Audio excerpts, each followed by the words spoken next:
এই গরমে চুলার কাছে যাওয়ার কোনো উপায়ই নেই, কিন্তু বাচ্চাদের বায়না ফালুদা মিক্স খাবে, তাই আমি 1 প্যাকেট ফালুদা মিক্স নিয়েছি, সাথে 1 লিটার দুধও নিয়ে নিয়েছি।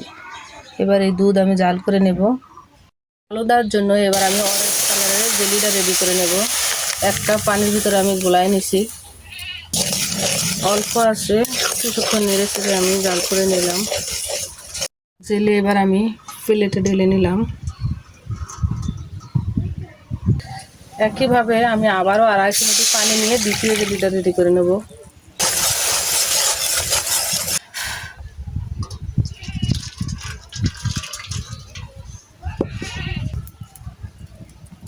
আসসালামু আলাইকুম, জেলি রেডি করা হয়ে গেছে। এবার আমি দুধ জাল করতে দিয়ে দিছি।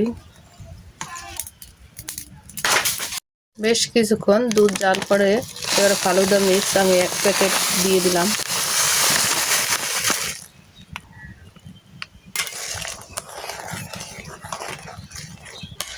চুলার আঁচটা লোতে রেখে আমি দুধের মিশ্রণের সাথে ফুটিয়ে নেব। চুলার আঁচটা লো থেকে মাঝারি আছে বেশ কিছুক্ষণ জাল করার পর ফালুদা মিক্সটা বেশ ঘন হয়ে গেছে। এবার আমি লাবাই নেব, অপেক্ষা করব ঠান্ডা হওয়া পর্যন্ত। যেহেতু এখন গরমের সময়, তাই ফালুদা মিক্স আমি নর্মাল ফ্রিজে রেখে কিছুক্ষণ ঠান্ডা করে নিছি। সাথে আমি জেলিও রেডি করে নিছি। এদিকে আমি কিছু ফল নিয়ে নিছি, সাথে কিছু বাদামও নিয়ে নিছি, চীনাবাদাম, কাজু বাদাম, কাঠবাদাম। এবার ফলগুলো আমি কেটে নেব। এবার একটা কাঁচের বাটিতে আমি পরিবেশন করে নিব। জেলিগুলো উপর থেকে দিয়ে দেব। এবার আপেল কুচি দিয়ে দিলাম কিছু, সাথে কিছু কলাও দিয়ে দিলাম, কিছু কিশমিশও দিয়ে দিলাম, সাথে আবার উপর থেকে ফালুদা মিক্স দিয়ে দিলাম।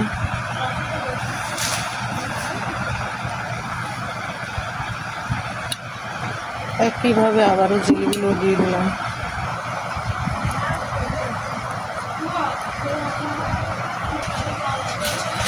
উপর থেকে আমি কিছু বেদানার জুস করে দিলাম।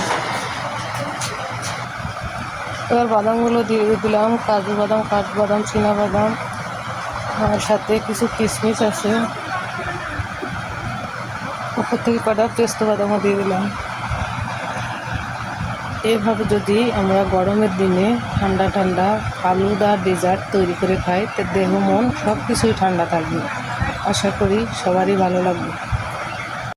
উপর থেকে আমি কিছু আইসক্রিম দিয়ে দিলাম।